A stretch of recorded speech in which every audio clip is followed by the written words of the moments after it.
Hey, what is up, everybody? This is Stevie Breach coming to you here today.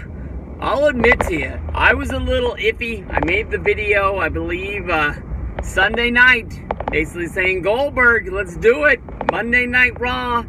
Jumped in, believe in my good buddy, Uncle Dave Meltzer, and said, hey, why not? I mean, WWE's got a lot of money to throw around. Basically, they're trying to get anybody who has any interest in wrestling to give them a reason to watch wrestling. You got to think of just last week, we did Raw Reunion. And then here we are on Monday Night Raw. We had Kurt Angle. We had Shawn Michaels. And shoot, there was somebody else that was basically being brought back to just be a WWE legend and be on TV to get somebody maybe excited that some sort of legend was on the show. Normally they give those legend spots a little bit more time in between to sort of make them count and make them matter. But what do you know? I mean, they as I was watching the show last night, basically the women were out first. So you had Charlotte, you had Becky, you even had Trish Stratus out there in the opening segment of the show.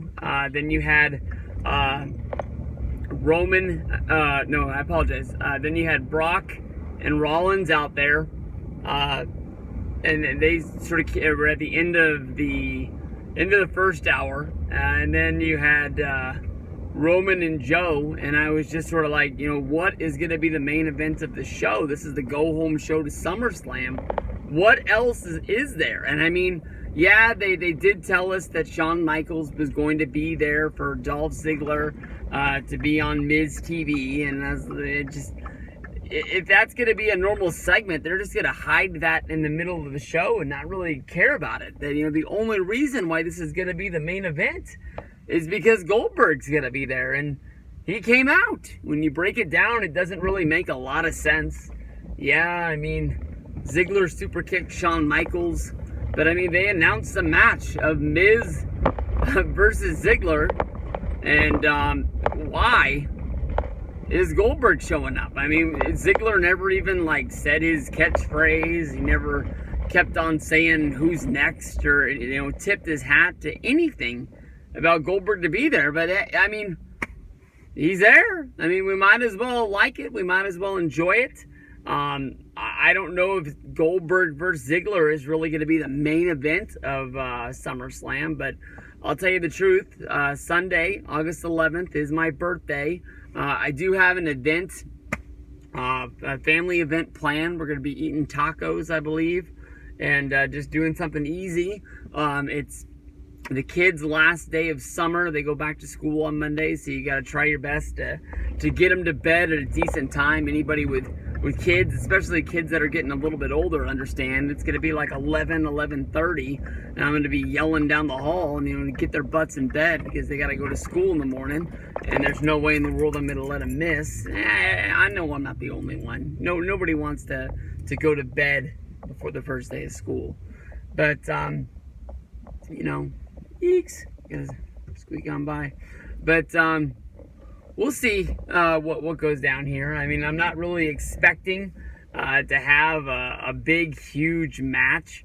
But I do think it's honestly kind of funny. If you go back to Extreme Rules, I think Ziggler had the match against Kevin Owens. And now here we are where we're doing Goldberg versus Ziggler. I guess in the long run, it doesn't really matter. But I mean, 2 months in a row, we're going to have Dolph Ziggler lose on pay-per-view in matches that are probably going to be less than a minute. I don't think there's any way in the world that Ziggler wins this match. I did think it was pretty cool that when I was listening to Observer and they were talking about him coming back, basically they were saying that Paul Heyman is going to basically treat Goldberg like his Bruno Sammartino, and he's just going to keep bringing him back till it doesn't work. Just keep beating guys and getting wins. He knows that music, that entrance is enough to get people excited. See the jackhammer slam and the 1, 2, 3, and even if it is, I mean, who would have thought? I mean, think of how they've used Brock Lesnar since coming back to WWE at WrestleMania 28. He's had matches against Triple H, Randy Orton, Seth Rollins, probably the like, I don't want to say the worst, but like the totem pole. The lowest on the totem pole Brock's ever done is a match against Big Show. And maybe like right above that is the Randy Orton match. Kofi Kingston, did that match really count for the Beast in the East deal? I was basically just to see Brock Lesnar on TV. But, you know, he doesn't mess with anybody like that. And for, you know, Goldberg to come back, it'd kind of be like when Goldberg was making his run.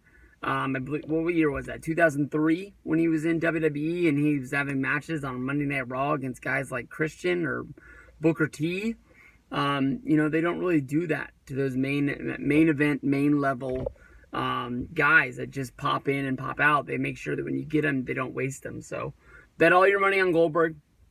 No way in the world he loses this match. Just get excited for the entrance, cheer for the jackhammer, and just move on to the next match. It doesn't make any sense, but it's WWE. It's not supposed to.